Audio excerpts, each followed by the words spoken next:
네, 귀한 찬양 감사합니다.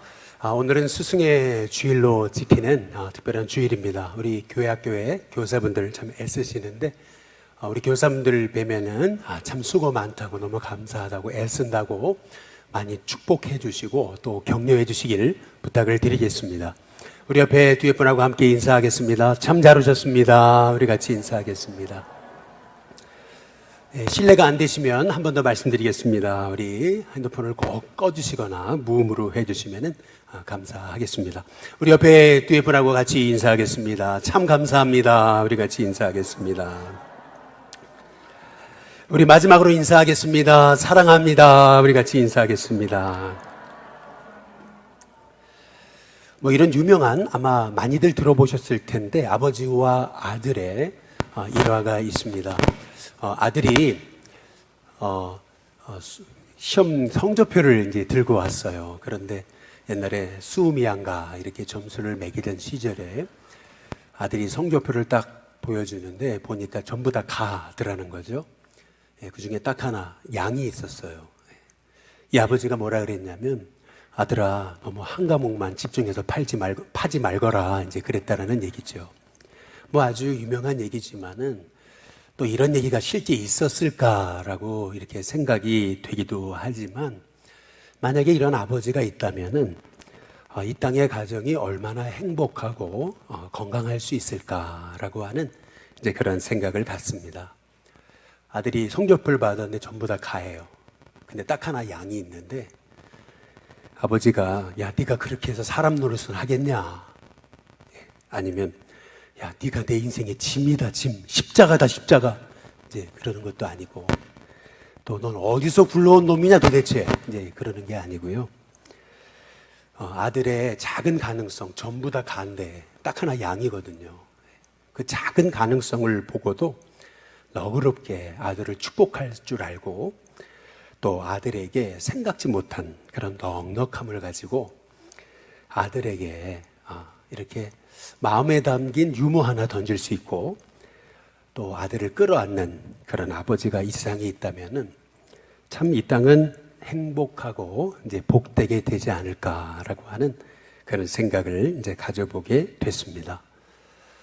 우리 여기 거의 부모님이신데 우리 부모님 된 우리 성도 여러분 이렇게 우리 자녀의 단점, 부족한 점, 또 자녀의 실수 또 자녀의 연약함 보고서 야, 너 도대체 나중에 뭐 될라 그러냐 이런 게 아니고 너는 하나님이 주신 축복의 선물이다. 이제 그렇게 고백할 수 있는 우리 일신교회 성도님들 되시길 주님의 이름으로 축복합니다.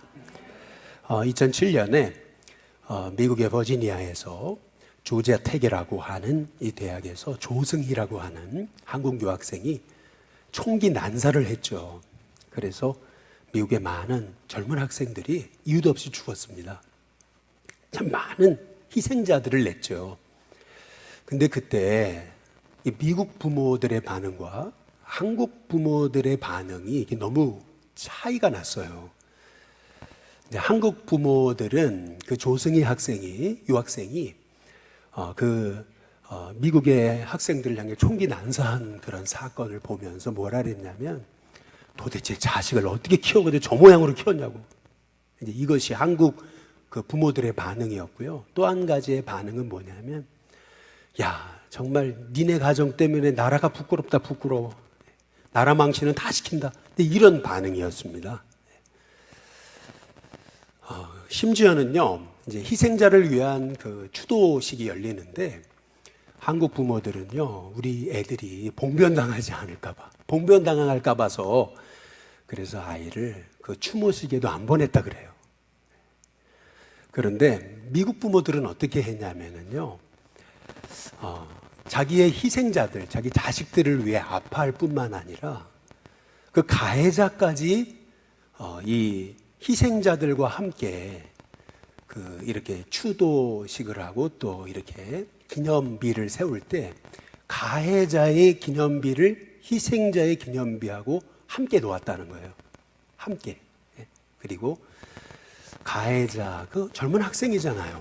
참 아이를 불쌍히 여기고 뿐만 아니라 그 부모가 얼마나 마음이 아플까. 그 가족들이 얼마나 마음이 아플까라고 그 희생자의 가족들이 헤아려서 그 가해자의 부모와 가족들을 위해서 이렇게 위로하는 그런 편지도 보내줬다라고 하는 그런 얘기가 있습니다. 우리가 보통 이제 미국이 이제 기독교 정신이 다 무너졌다고 그러지만은 실은요, 여러분 미국은 미국이에요. 그래도요, 미국은요, 기독교 정신이 아직 살아 있습니다. 실은요, 어떻게 내 자식을 죽인 그 가해자를 자기 자식들하고 같이 그 비석을 세울 수가 있어요? 그리고 어떻게 그 가해자의 부모를 위로할 수가 있냐는 거예요. 근데 그게 가능한 것이 그게 복음입니다. 시편의 127편 1절에 보면은 이런 말씀을 하시죠. 여호와께서 집을 세우지 아니하시면 세우는 자의 수고가 헛되다 그랬습니다. 그리고 하나님이 성을 지키지 아니하시면 파수꾼의 깨어 있음이 헛되도다라고 말해요. 가정은 누가 세우시는 거라고요? 가정은 하나님이 세우시는 거라는 거죠. 그래서 시편 127편 거기 2절에 보면 뭐라 하냐면 하나님의 도우심 없이는 너희가 일찍 일어나고 늦게 누우며 수고의 떡을 먹음이 헛되다라고 말씀하십니다. 하나님이 가정을 세우시는 거지 하나님이 돕지 않으시면은 우리 자녀가 가정이 바로 설 수 없다라고 하는 것을 성경이 말하고 있는 거예요. 요즘 시대 얼마나 가정의 위기를 겪고 있습니까? 우리는 이럴 때일수록 우리는 세상의 소리에 주목할 게 아니고요. 우리는 이 가정을 만드신 가정의 설계자이신 하나님의 말씀에 주목할 필요가 있어요. 하나님은 가정을 세우시면서 가정 설계도를 주신 거예요. 그래서 우리는 믿음의 사람이라면 언제나 하나님의 말씀은 옳다. 시대가 변하고 상황이 변하고 환경이 변화도 언제나 하나님의 말씀은 옳다라는 믿음을 가지고 우리는 하나님의 가정 설계대로 우리 가정을 세우도록 힘쓰는 하나님의 종들이 돼야 될 줄로 믿습니다. 오늘은 부모로서 어떻게 하면 자녀를 참 신실하게 믿음으로 세워갈 수 있을까라고 하는 말씀입니다. 먼저 첫 번째로 우리 하나님 이런 말씀을 하세요. 먼저 아비가 되라 이렇게 말씀하십니다. 우리 에베소서 6장 4절에 보면 또 뭐라고 그러세요? 아비들아 이제 이렇게 말씀하시거든요. 실은요 이 에베소서의 말씀은요 에베소서 5장 22절에서 그리고 6장 오늘 읽은 6장 4절까지 에베소서 5장 22절부터 6장 4절이 이게 통으로 된 가정 설교예요. 사도 바울을 통해 주신 가정을 향한 하나님의 음성이 에베소서 5장 22절에서 6장 4절까지 나와 있는 거예요.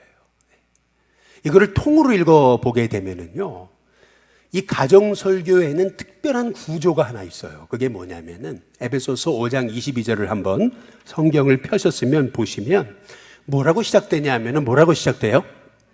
아내들이여 이렇게 시작이 돼요. 그러다가 아내에 대한 말씀을 주시고 그 다음에 에베소서 5장 25절에 보면은 누구에게 주시는 말씀이에요? 네, 남편들아 이렇게 말씀하세요. 에베소서 5장 22절에서 아내들이여 라고 하셨다가 그 다음에 남편들아 이렇게 말씀하세요. 그러니까 그 다음에는 에베소서 6장 1절에 보니까 뭐라고 말씀하세요? 네, 자녀들아 이렇게 말씀하시잖아요. 그러면 저를 한번 잘 보세요. 아내들이여, 남편들아, 자녀들아. 그러면 누가 나와야 돼요? 부모들아 이렇게 나와야 되는 거예요. 에베소서 6장 1절에 한번 잘 보시면은 자녀들아 주 안에서 너희 부모에게 순종하라 그랬어요. 이것이 옳다. 2절에 보니까 내 아버지와 어머니를 공경하라.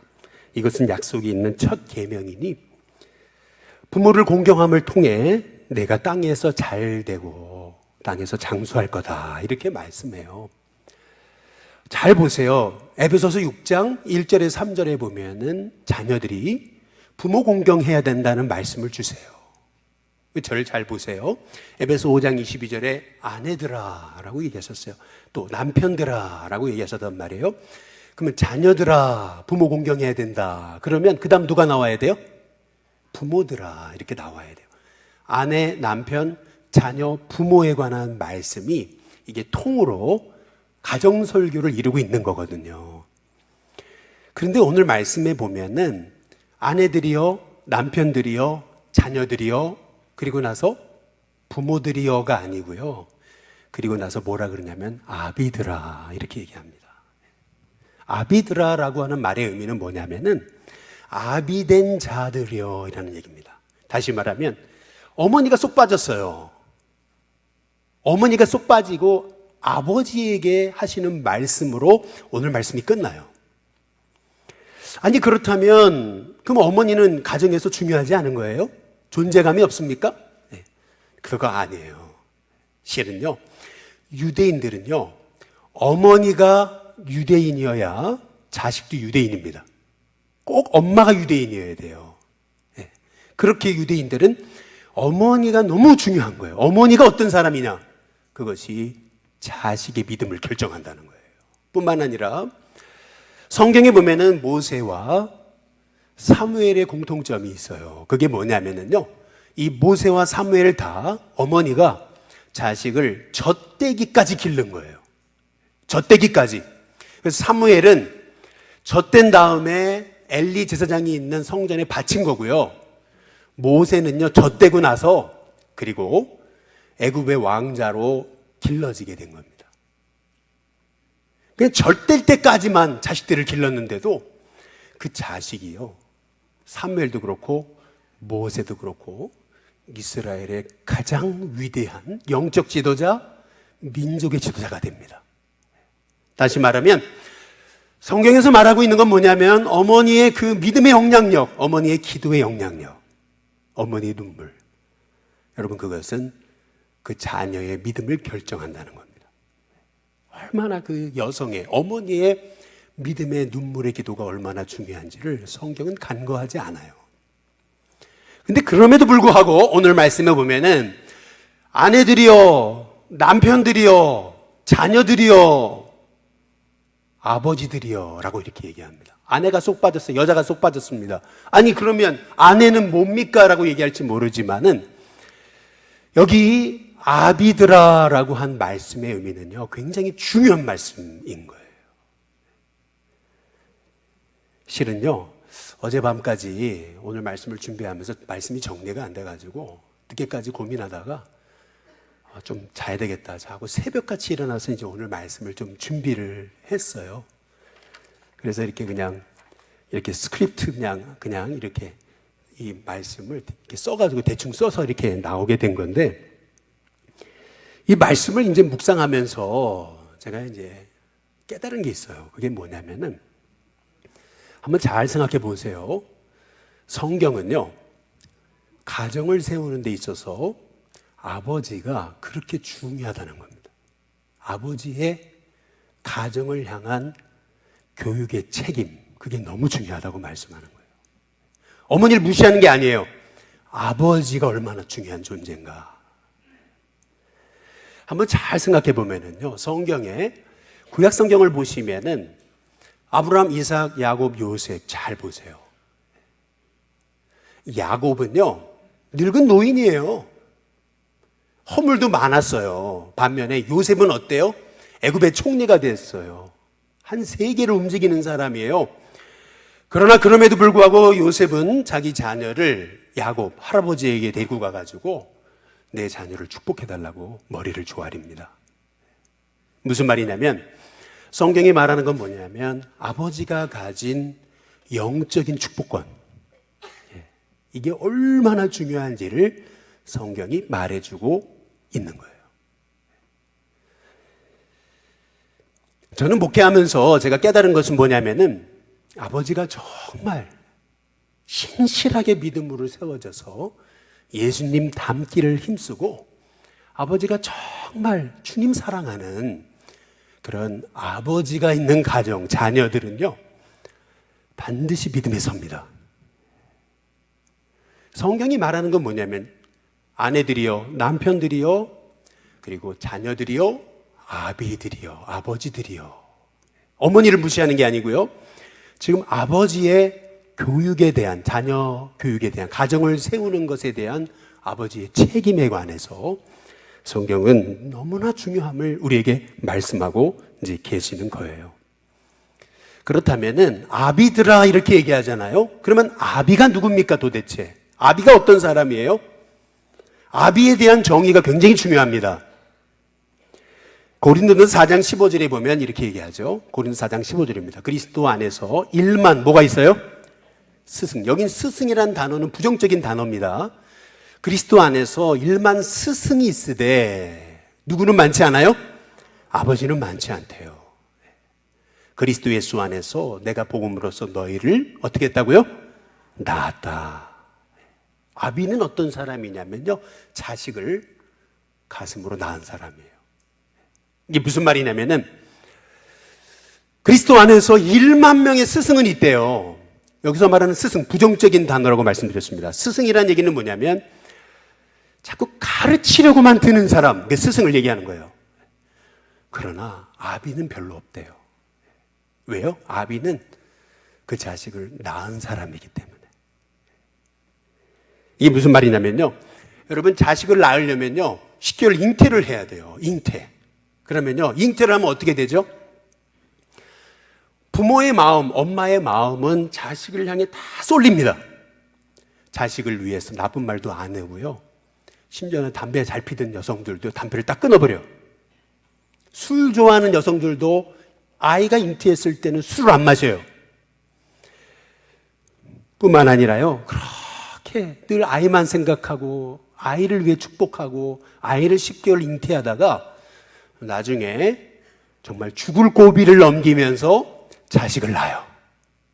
피로 자식을 낳습니다. 여러분, 그러니까 그 자식은 어떤 자식이냐면요, 정말 내 생명 바쳐 낳은 자식이에요.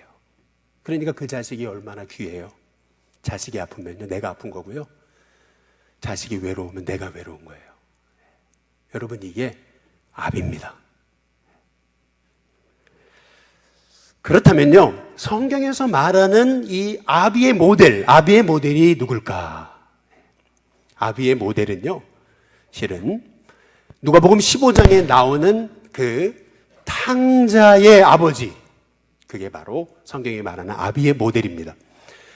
누가복음 15장에 말하는 탕자란 어떤 사람이냐면은, 아니 느닷없이 아버지한테 와가지고 재산 달라는 거예요. 유산 달라고 그래요. 당시에 유산 달라고 하는 것은 아버지 빨리 죽었으면 좋겠다는 얘기입니다. 유산 딱 줬더니 아들이 어떻게 하냐면요, 아버지 싫다고 그러고 있어요. 집을 떠나버렸어요. 집 나가버렸어요. 그러더니 그 어마어마한 아버지 유산을 가지고 먼 타국 땅에 가가지고 허랑방탕하게 막 그냥 먹어라, 막 마셔라, 부어라 하면서 그러다가 다 날려먹고, 그리고 나서요 어려워지니까 그제서야, 아니 무슨 낯짝이 있어가지고 부모한테 기 들어옵니까? 겨 들어와요? 근데 보니까요 온 몸은 다 거지몰골이에요. 근데 그 자식이 저 멀리서 오는데요, 아버지가 먼저 뛰어가요. 그러더니 끌어안고, 그리고 입 맞추고, 그리고 가락지를 끼우고, 그리고 옷을 갈아입히라 그러고, 살찐 송아지를 내다가 잔치하자 이렇게 얘기합니다. 이 말씀에서 보여주시는 아비의 모습은 어떤 모습이냐면은, 먼저 첫 번째, 내 자식은 돈보다 귀하다는 거예요. 돈보다 귀하다. 두 번째, 이 아버지는요, 자신이 이 탕자 때문에 이 아버지는 탕부가 된 거예요. 그런데 이 탕자를 부끄러워하지 않아요. 누더기를 걸치고 거지몰골을 하고 오는 그 아들을요, 아버지는 부끄러워하지 않아요. 사람들을 다 불러 모아가지고 내 자식이 돌아왔다 그러면서 잔치를 벌이고 있어요. 그리고 세 번째는요, 조건 없이 아들을 사랑해요. 아니, 이미 용서하고 기다리고 계셨어요. 여러분, 이게 우리 주님이 말씀하시는 아비입니다. 아비. 저는 우리 집교회 성도님들이 다 아비가 되시기를 주님의 이름으로 축복합니다. 가정은요, 하나님이 여러분에게 맡겨주신 선물입니다. 절대 여러분 거 아니에요. 자식도 여러분 거 아니에요. 하나님이 여러분에게 맡기신 거예요. 부모는요, 너무 허물이 많아요, 사실이요. 부모도 완벽하지 못해요. 잘하고 싶었는데, 잘하려고 했는데, 잘 안 되는 게 부모 노릇이에요, 사실은요. 이러려고 내가 결혼했나, 이러려고 내가 자식 낳았나 싶을 정도로 부모에게는 늘 가정에 대한 무거운 짐이 있어요. 실은요, 우리의 힘만 가지고는 가정을 세울 수가 없어요. 그래서요, 우리는요, 우리의 가정의 주인 대신 예수님께 우리 가정을 맡겨야 돼요. 그리고요, 우리 주님이 보여주신 그 모습대로 우리가 가정을 세워가야 돼요. 결국에는요, 우리 가정이 세워지는 비결, 그것은 뭐냐면요, 부모가 자꾸 예수님 닮아가려고 해야 돼요. 예수님이 보여주신 그 믿음의 삶대로, 예수님이 보여주신, 가르쳐주신 그 예수님의 가르침대로 그렇게 가정을 세워가려고 힘쓸 때 하나님께서는 반드시 여러분의 가정을 세우셔서 예수님 여러분이 닮아가실 때 자녀들은 정말 우리 가정이 행복하다라고 하는 은혜를 회복하는 은혜가 있게 될 줄로 믿습니다. 두 번째로 성경은 말해요. 자녀를 노엽게 한 것을 회개해라 라고 말씀하십니다. 에베소서 6장 4절에 보면 또 아비들아 자녀를 노엽게 하지 말아라 이렇게 말씀합니다. 자녀를 뭐 하지 말라고요? 노엽게 하지 마라. 근데 아마 여기 대부분의 분들이 다 부모님이시고 또 연세 드신 분들이신데 이 말씀을 조금만 곱씹어 보면은 아마 이해되지 않는 분들이 많으실 거예요. 근데 왜냐하면은 아니 자녀가 부모를 노엽게 한 거를 회개해야지 어떻게 부모가 자녀를 노엽게 한 거를 회개하나 이게 말이 되는 건가 이러한 생각을 가지실지 모릅니다. 이 노엽게 한다라는 단어가 아니 우리가 뭐 자녀를 그렇게 노엽게 했나라고 하는 생각이 들 정도로 억울하신 분들이 아니 나하고는 상관없는 말씀이지라고 생각하는 분들이 많으실 거예요. 여러분 그러나 부모는요 자녀에게 잘못한 거 부모는 잘 몰라요.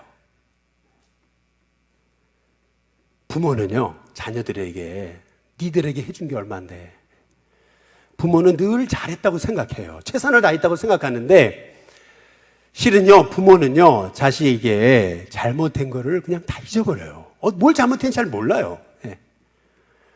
근데요 자녀들은 아니에요. 자녀들은요 부모가 잘못한 거를 정확하게 기억하고 있습니다. 부모가 보여줬던 삶의 모습들, 말했던 것들, 부모님 보여주신 인생의 가치 이런 것들을 다 기억하고 있습니다.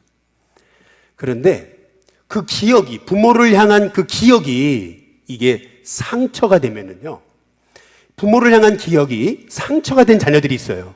근데 상처가 되면은 그때부터 자녀는 그 상처 때문에 인생의 발목이 잡힙니다. 이유가 있어요. 아이들은요 어렸을 적에 부모로부터 상처를 받으면은요 부모가 하나님인데 그런데 부모한테 상처를 받으면 애들이 아무 말 안 하는 것 같지만요 여러분 그 상처가 이게 스며드는 거예요. 부모는요 어른들은 누구한테 상처받으면요 그래도 표현이라도 하잖아요. 뭐 안 되면은 나한테 그럴 수 있어? 가가지고 막 뭐 한번 해대면 되는 거잖아요. 그런데 아이들은 아니에요. 아이들은요 어렸을 적에 부모한테 받은 상처가요 가슴에 깊이 이렇게 쌓이고 녹아지면요 아이들은 그걸 풀 데가 없어요. 실은 풀지를 못해요. 아이들이요. 한번 잘 생각해 보세요. 우리가 신앙인으로서 여러분 정말 여러분 가정에서도 여러분 그리스도인이셨습니까? 여러분 가정에서도 믿는 아버지셨냐는 거예요. 보통 부모들은 집에 가면은 무장해제가 되잖아요. 저도 집에 가면 무장해제가 되거든요. 저희 아내가 우스갯소리로 그래요. 교회 오면은 제가 이렇게 멋지게 양복 입고 넥타이 메고 다니니까 멋있는데 집에 가면 이렇게 그렇게 입고 다니잖아요. 그러면요 가끔 그래요. 제가 넥타이 메고 나가면은 딴 사람이래요. 이런 게 다 그런 거잖아요. 사람은 집에 가면 다 무장해제가 돼요. 이제 그러다 보니까 실은 교회에서는 신앙인이셨는데 집에 가면 신앙인이 아니신 거예요. 교회에서는 인자하신 분이셨는데 집에 가면 너무 사랑이 없는 부모님이에요. 자녀들은 혼동하는 거예요. 또 부모님이 교회 와서는 굉장히 믿음 생활 열심히 하는 것 같은데 집에 가면 부모님이 행복하지 않아요. 부모님이 행복하지 않는 모습을 보면서 예수는 뭐하러 믿나? 그런 생각이 드는 거예요. 아니, 늘 정직하라고 진실해야 된다고 가르치시면서 전화 오면 야, 엄마 없다 그래라. 이제 그러는 거거든요. 아니 늘 이 주 예수보다 더 귀한 분은 없네 그래놓고 성적 떨어지면 야 네가 그래가지고 인생 살겠냐? 너 성적 떨어지면 누가 너 봐주는 줄 알아? 이 무슨 말이냐면요. 아니 부모님이 아니 예수님이 최고라면서요. 그런데 부모님을 보면 예수님 최고가 아니에요. 자녀들은요. 이제 그게 굉장히 힘든 거예요 사실은. 한번 시편 127편 한번 3절에서 5절을 한번 보시면은요. 보라 자식들은 여호와의 뭐라고요? 기업이다 그랬습니다. 태의 열매는 그의 뭐라고요? 상급이다. 그러니까 자식이 뭐라는 거예요? 축복이라는 거예요. 그렇죠? 그래서 젊은 자의 자식은 장사의 수중의 화살 같대요. 전쟁하러 나간 사람이 당연히 화살이 많으면은 여러 번 쏠 수 있으니까 당연히 5절에 이것이 그 화살통에 가득한 자, 자식이 많은 자는 복이 있다 이렇게 얘기하죠. 성경이 말하는 건 뭐냐면 자식은 축복이라는 거예요. 여러분 자녀가 정말 여러분에게 축복이십니까? 자식이 잘 될 때만요? 자식이 성공할 때만요? 공부 잘할 때만요? 자식이 부모의 은혜를 알아줄 때만요? 속색일 때는 내 자식 아닙니까? 속색일 때는 가정의 축복, 보배 아닙니까? 이 시대가 좀 이상하게 흐르고 있어요. 그게 뭐냐면 자식을 낳는 것은 짐이라고 여기는 거예요. 자녀는 부담이야. 아이 낳으면 고생해. 이게 요즘 세상 사람들의 머리에 박힌 생각이에요. 자식 낳으면 학원 보내야죠. 결혼시켜야죠. 결혼이 끝이 아니라는 거죠. 더 집 사줘야죠. 또 자식, 손자, 손녀 돌봐줘야죠. 그러니까요, 요즘요, 젊은 아이들이요, 애 안 낳습니다. 왜요? 자식을 낳으면은 내 인생이 그냥 피곤하다는 거예요. 여러분, 그렇지 않으세요? 러셀 무어라고 하는 분이 그 폭풍 속의 가정이라고 하는 이제 책을 썼는데요. 이분이 기독교 윤리학자입니다. 아주 신실한 크리스찬이에요. 이분이 결혼을 하면서 이제 아이를 낳아야 되는데 아내가 원할 때 아이를 낳자 이런 생각을 가지고 기다렸다 그래요. 그리고 나서 이제 시간이 지난 다음에 애를 낳으려 그러니까요. 애가 안 생기는 거예요. 그때 깨달은 거예요. 뭐냐면 자식을 낳고 싶다고 낳고 낳기 싫으면 안 낳고 이게 아니라는 걸 알게 된 거예요. 아무리 자식을 낳으려고 하는데 그 다음에 이 자식이 안 생기는 거예요. 그래가지고 이 가정이 했던 일은 2명의 아들을 입양한 겁니다. 2명 아들을 입양했어요. 그래서 그 가슴으로 낳은 아들이다. 그래가지고 키웠어요. 근데 키우는데 아니 웬걸이에요? 자식을 못 낳는다 그랬는데 2명이나 낳았어요. 그 자식이 몇 명이 됐어요? 4명이 됐어요. 40이 넘었습니다. 어느 날 아내가 그러는 거예요. 여보, 아이가 생겼어요. 그러니까 남편이 뭐라 그래요? 아니 도대체 어떻게 한 일이냐고. 아니 도대체 어떻게 된 일이냐고 이제 이렇게 얘기를 한 거예요. 여러분, 이분은요 늘 사람들에게 가르치기를, 기독교 윤리학자로서 사람들한테 가르친 것은 뭐냐면 자녀는 축복이다 이렇게 가르쳐 왔다는 거예요. 그리고 원치 않는 임신을 하더라도 어찌된 일이냐고 그 얘기 하지 말라고 이렇게 가르친 거예요. 그런데요 자기가 자식이 생기니까 느그마키 자기 자식이 원치 않는 자식이 생기니까요 이거 어떻게 된 일이냐고 아내한테 다그치게 되더라는 거죠. 이게 무슨 말이냐면요, 너무나 많은 사람들이 성경은 뭐라 그러냐면은 보라 자식들은 여호와의 기업이래요. 그리고 태의 열매는 그의 상급이래요. 상급이에요. 여러분, 여러분의 자녀는 여러분에게 주신 하나님의 상급입니다. 자식 낳고 싶어서 못 낳는 사람 얼마나 많은지 아십니까? 이 요새 여러분에게 주신 자식은요 여러분 가정의 축복이에요. 그런데 이상해요. 세상이 너무나 바뀌고 있어요. 뭐라 그러냐면 자식은 부담이라는 거예요. 자식 낳으면 인생이 꼬인다는 거예요. 자식 낳지 마라. 괜히 자식 때문에 즐길 것도 못 즐긴다, 이제 그렇게 되는 거예요. 여러분, 제가 한번 여쭤보겠습니다. 세상이 옳습니까? 하나님이 옳습니까? 다시요. 세상이 옳아요? 하나님이 옳아요? 예, 여러분, 하나님은 언제나 옳으십니다. 자식이 여호와의 기업이래요. 태의 열매가 여러분 그의 상급이랍니다. 여러분, 그렇다면요 자식이 늘 잘할 때, 성공할 때, 행복할 때만 자식이 아니고요 여러분 속삭여도 야 너가 진짜 너 때문에 동네 창피다 정말, 여러분 이거 아니에요. 자식이요 설사 좀 사고치고 그랬어도 여러분 자식은 여러분 가정의 축복인 줄로 믿습니다. 너는 내 보배다, 우리 가정의 보배다. 늘 여러분 그 마음을 잊지 않고 살아갈 때 우리 주님도 그러시잖아요. 아마 가룟 유다가요 자살만 안 했다면 우리 주님은 가룟 유다까지 용서하셨을 거예요. 베드로마저도 3번이나 부인했던 베드로마저도 찾아가셔서 너는 내 보배다 해주신 분이 우리 예수님이시잖아요. 가정은요 예수님처럼 해야 돼요. 예수님 닮은 부모가 돼야 자녀가 진짜 행복해집니다. 저는 그런 은혜가 우리 일신교회 성도님들에게 있게 되시기를 주님의 이름으로 축복합니다. 마지막 3번째로, 성경은 예수님의 교훈과 훈계로 양육하라고 말씀하고 계십니다.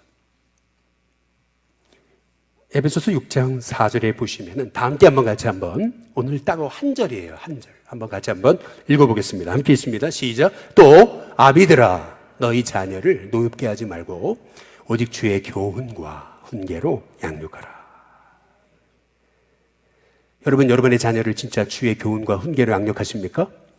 근데 많은 분들은 주의 교훈과 훈계라고 그러면은 딱 머리에 뭐가 떠오르냐면 훈계라고 그러니까 뭐가 떠올라요? 공자가 떠오르는 거예요. 공자가. 그리스도인인데도 생각은 공자예요. 공자. 이게 무슨 말이냐면 주의 교훈과 훈계라고 그러니까 뭐라고 생각하냐면, 그래 저놈의 다리 몽둥이를 부러뜨려버리고 버르장머리를 고쳐놔야지. 근데 이것이 성경적인 그러한 교육이라고 생각해요. 물론 성경에도 자녀에게 매를 들지 않으면 자녀가 빗나가게 될 거다라는 말씀은 있습니다. 그러나 여러분, 사랑이 담기지 않는 매, 그리고 나서 품어주지 않고, 그리고 그 아이를 쓰다듬어 주지 않고 안아주지 않는 매는요 오히려 안 때리는 게 나아요. 우리는 자꾸 주의 교훈과 훈계라고 그러니까 자꾸 유교 방식이 해답이라고 이제 착각하는 거예요. 실은요 주의 교훈과 훈계라는 건 뭐냐면요 이런 말이에요. 예수님처럼 하라는 거예요. 예수님의 훈계와 교훈으로 양육하라는 말씀입니다. 더 쉽게 말해서 예수님 닮은 부모가 되라라고 우리에게 말씀하고 계시는 거예요. 여러분 혹시 전방향 리더십이라는 그런 얘기를 들어보셨습니까? 전방향 리더십. 이게 뭐냐면요. 우리는 리더십 그러면은 보통 아랫사람을 어떻게 움직이는가 이것만 이제 생각하는데 그게 리더십이다 이렇게 생각하는데 실은 리더십의 진정한 리더십은 뭐냐면은 아랫사람만 움직이는 게 아니고요. 윗사람도 움직이는 거예요. 그리고 진정한 리더십은 내 옆에 동료도 움직이는 거예요. 그렇다면 이 전방향 리더십, 아랫사람, 윗사람, 옆사람 이 모든 사람을 움직이는 이 전방향 리더십의 핵심은 어디냐고 중심은 어디 있냐면 거기는 십자가가 있어요. 십자가 사랑. 무슨 말이냐면 아랫사람, 윗사람을 향해서 주님을 대하듯이 대하는 거고요. 또 윗사람은 아랫사람을요. 주님이 우리를 품어주셨듯이 품는 거예요. 그리고 옆사람하고의 관계도 주님이 영혼을 세워주셨듯이 그렇게 옆사람과의 관계를 이루는 거예요. 그러니까 모든 전방향 리더십의 핵심에는 뭐가 있는 거냐면 예수님의 교훈과 훈계가 있는 겁니다. 예수님의 그 십자가 정신, 그것이 전방향 리더십의 중심이에요. 그래서 여러분 십자가 정신을 가지고 있는 사람은요, 사회에 가서도요, 잘 돼요. 사회가요, 얼마나 어려운지 아시잖아요. 어제 우리 아내가 제자를 만났는데, 제자가 그러더래요. 고등학교 때 그렇게 괴롭히는 아이들이 있었는데, 애가 착하니까 친구들이 너무 괴롭힌 거예요. 근데 그거를 견뎌냈대요. 견뎌냈어요. 진짜로 선생님께 말씀 안 드렸는데요. 한약까지 먹고 치료까지 받으면서 제가 견뎠어요. 선생님. 그러더래요. 그런데요, 직장에 가보니까요, 차라리 고등학교 때가 낫더래요. 직장에 가보니까요, 이거는 완전 생존 경쟁이더래요. 직장에 가보니까요, 뭐 서로 그냥 막 경쟁을 하는데, 그런 생각이 들더라는 거죠. 고등학교 때가 낫다. 그렇게 친구들이 괴롭혔는데도. 여러분, 그게 우리 직장입니다. 이런 직장에서 여러분 우리 자녀가 열심히 직장 생활하는 거 많이 격려해 주세요. 그런데 우리 자녀들이 이 직장 속에서 승리하는 비결, 그건 다른 거 없어요. 어떻게 모든 사람이 나를 사랑할 수 있고, 어떻게 윗사람이 늘 너밖에 없다 맨날 그래주고, 밑에 사람이 선배님밖에 없습니다 어떻게 그러고, 동료가 야 너가 최고다 그래주는 직장이 어디 있습니까? 위에서 찐바당하고 밑에서 치고 올라오고 옆에서 막 서로 끄잡아 내리려고 하는 게 직장 아니에요, 사실? 그런데 여러분, 그 직장 속에서 우리가 전방향 리더십을 활용해서 승리하는 비결, 여러분 그건요, 끊임없이 예수님 바라보는 길밖에 없어요. 순간순간 기도하면서요, 하나님 나를 이 직장으로 보내셨는데 하나님 이 직장에서 제가 어떻게 해야 됩니까? 늘 예수님께 물으면서 내 인생의 주인 되신 예수님이 하라고 하시는 대로 순종하면서 나아가는 인생은 여러분 하나님은 반드시 복을 주시는 은혜가 있게 될 줄로 믿습니다. 1960년대에 히피들이 미국을 아주 그냥 완전히 뒤집어 놓을 때 히피족들은요, 길거리에서 자고, 아니 멀쩡히 집이 있는데 말이에요, 길거리에서 자고 혼숙하고 막 그랬어요. 미국이 엄청난 위기에 빠졌었습니다. 가정의 위기를 만나고 너무나 청소년들이 집을 나가고 그랬었어요. 근데 실은 미국 사회를 살렸던 한 문구가 있습니다. 그 문구가 뭐냐면은 자동차 뒤에 스티커 하나를 붙였는데 그 스티커의 내용이 뭐냐면은 이겁니다. 오늘 아침 당신의 아이를 안아주셨습니까? 오늘 아침 당신의 아이를 안아주셨습니까? 집 나갔다고 이 말아먹을 놈아니 집안을 말아먹을 놈만 그런 게 아니고 자식들을 끌어안는 운동을 한 거예요. 끌어안아 준 거예요. 근데 놀랍죠? 그때부터 미국 가정이 회복되더래요. 여러분, 결국 주님이 주신 방법밖에는 없어요. 우리는요, 부모로서 예수님이 생각나게 하는 부모가 되도록 힘써야 돼요. 예수님 닮은 부모가 되면 자녀들은 예수님 믿어라 하지 않아도요, 부모님이 저렇게 기쁘게 믿음 생활 하시는데 나도 믿고 싶다. 여러분, 그러한 자녀들이요, 부모님을 따르고 존경하는 은혜가 있게 될 줄로 믿습니다. 반드런트라고 하는 선교사님이요, 대전에서 사역을 하시는데 한 교인이요, 너무 성격이 거친 거예요. 괴팍해요. 사람이 거친 정도가 아니고. 알고 보니까 부부관계도 문제가 있죠. 여러분, 밖에서 새는 여러분 바가지가 아내라고 안 셉니까? 다 세는 거죠, 사실은요. 왜 그럴까? 이 사람이 왜 모양일까? 상담을 하는데 알고 보니까 이분이요, 아버지와 관계가 문제가 있는 거예요. 어렸을 때 간질이 걸렸는데 아버지가요, 이 아들을 버린 거예요. 간질 걸린 아이를요. 그러니까요, 사랑받지 못하고 자라면서요, 마음을 닫아버렸어요. 누구한테도 마음을 열지 않아요. 선교사님이 그걸 알 거예요. 근데 문제가 있어요. 그게 뭐냐면, 풀어야 되는데, 해결해야 되는데 아버지가 이미 돌아가셨어요. 나를 끌어안아 줄 사람이 없는 거예요, 이분이요. 그러니까요, 선교사님이 어떻게 했냐면요, 선교사님이 아버지가 된 거예요. 이름을 불러요. 누구야? 나는 그때 네가 그렇게 필요한지를 나는 몰랐다. 아버지도 너무 부족했어. 네가 간질에 걸려가지고 네가 그 나을 수 없는 병에 걸린 거 보면서 아버지도 두려웠어. 너무 미안해. 내가 못할 짓을 했다. 날 용서해줘라. 이제 선교사님이 이 성도님을 향해서 아버지가 돼가지고 용서를 빌은 거예요. 그랬더니요, 이 성도님이요, 막 엉엉 통곡하면서 울고요. 막 통곡하면서 울더니요, 나중에 그러더래요. 울음을 다 그치고, 선교사님, 제 가슴에서 아이가 뜁니다. 그러더래요.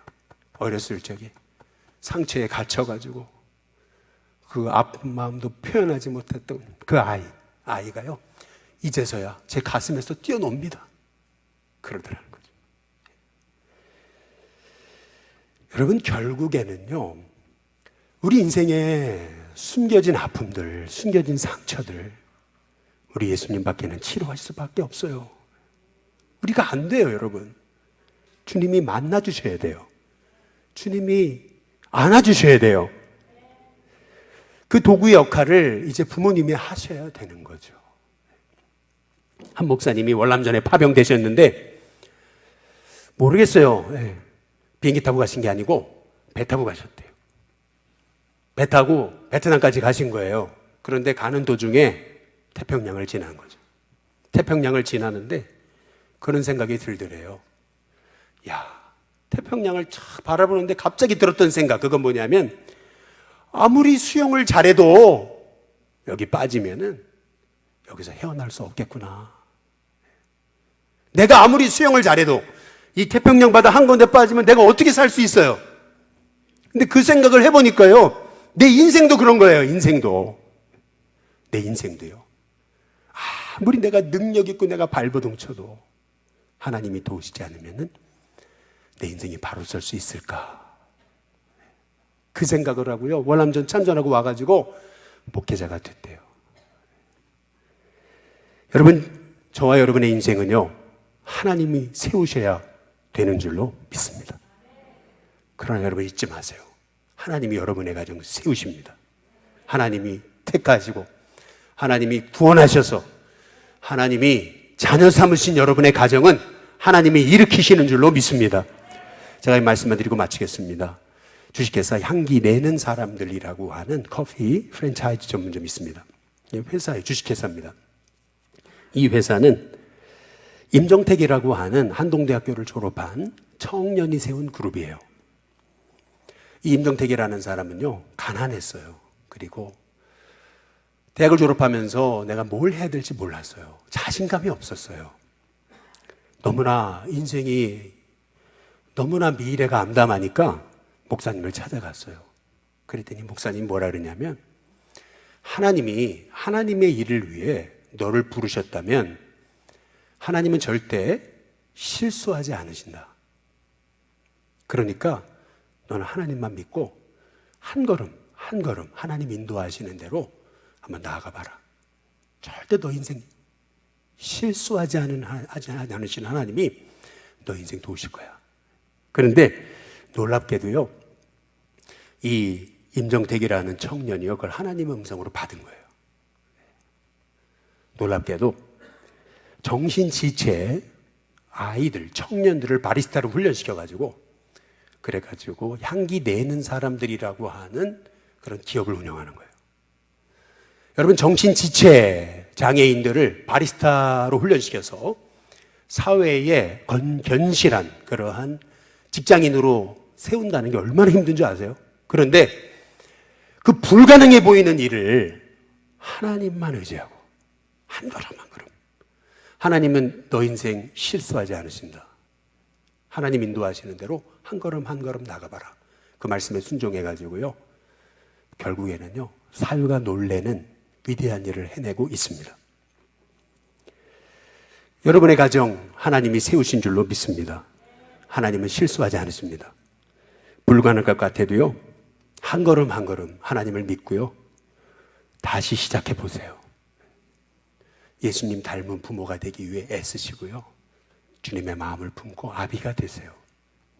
그리고 자녀를 노엽게 한 것을 회개하면서 예수님의 교훈과 훈계, 결국 십자가 사랑과 용서로 한번 여러분 가정에서 예수님 닮은 부모 한번 돼보세요. 진짜 그리스도인으로 한번 살아보세요. 교회만이 아니고, 교회에서만 거룩하신 분이 아니고 가정에 들어가셔도 진짜 그리스도인으로 한번 살아보세요. 하나님께서 여러분의 가정을 반드시, 실수하지 않으신 하나님께서 여러분을 세우시는 은혜를 주실 줄로 믿습니다. 기도하겠습니다. 좋으신 하나님,